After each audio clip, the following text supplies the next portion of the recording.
ഓം ശ്രീനാരായണ പരമഗുരവേ നമഃ. സജ്ജനങ്ങളെ, ഇന്നത്തെ ചിന്താവിഷയം നിർവൈര സർവഭൂതേഷു.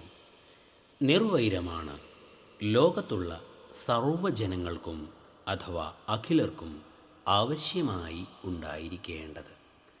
അതുണ്ടായാൽ എല്ലാം സാധ്യമായി വരും. ഇതാണ് ഗുരുവരുൾ. മനുഷ്യർ തമ്മിൽ പരസ്പരം സ്നേഹത്തോടെയും ബഹുമാനത്തോടെയും ജീവിച്ചു പോരണം. ശത്രുതാ മനോഭാവത്തിനും വിരോധത്തിനും ജീവിതത്തിൽ ഒരു പ്രാധാന്യവും കൊടുക്കരുത്. പരസ്പരം കലഹിക്കാതെയുള്ള ജീവിതം ഭൂമിയെ സ്വർഗതുല്യമാക്കും. എന്നാൽ വൈരമില്ലാത്ത ഒരുവനോട് വൈരം കാണിക്കുന്നവൻ അവൻ്റെ സർവനാശത്തിന് ഇടവരുത്തും. നിർവൈരൻ അഥവാ വൈരമില്ലാത്തവൻ ലോകവശ്യനായി തീരുകയും ചെയ്യും. ഇതിന് ഉപോത്ബലകമായി ഒരു സംഭവം നമുക്കായി സ്വാമി തൃപാദങ്ങൾ പറഞ്ഞു തരുന്നു. ഒരു നാൾ രാത്രി നേരം അഗസ്ത്യാർകൂടത്തിൻ്റെ ഭാഗമായുള്ള ഒരു മലയിലെ പർണശാലയിൽ സ്വാമി തൃപാദങ്ങൾ വിശ്രമിച്ചു കൊണ്ടിരിക്കുമ്പോൾ ഒരു കരിന്തേൾ കാലിൽ കടിക്കുകയുണ്ടായി.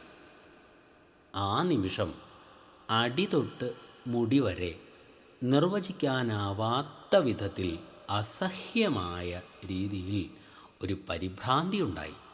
അപ്പോൾ സ്വാമി തൃപാദങ്ങളുടെ മനസ്സിൽ ഉണ്ടായ വിചാരം ഇതായിരുന്നു: നാം ഈ ജന്മത്തിൽ ഒരു പ്രാണിക്കും ക്ലേശം കൊടുത്തിട്ടില്ലല്ലോ. പൂർവജന്മത്തിലും അങ്ങനെ തന്നെ ആയിരുന്നുവല്ലോ. പിന്നെ എന്തിനാണ് നീ നമ്മെ ഉപദ്രവിച്ചത്? ഇങ്ങനെ വിചാരിച്ചുകൊണ്ട് സ്വാമി ആ കരിന്തേളിനെ ഒന്ന് നോക്കി. ആ സമയം തന്നെ അത് തിരിഞ്ഞ് ചത്തുപോവുകയും ചെയ്തു.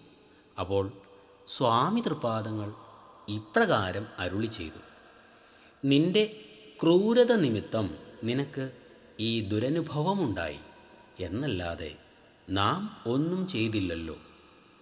ഈ സംഭവത്തിലൂടെ ഗുരു നമുക്ക് കാട്ടിത്തരുന്നത്, വൈരമില്ലാത്ത ഒരുവനോട് നാം ചെയ്യുന്ന വൈരം അഥവാ ക്രൂരത നമ്മുടെ തന്നെ നാശത്തിന് കാരണഭൂതമായി തീരും.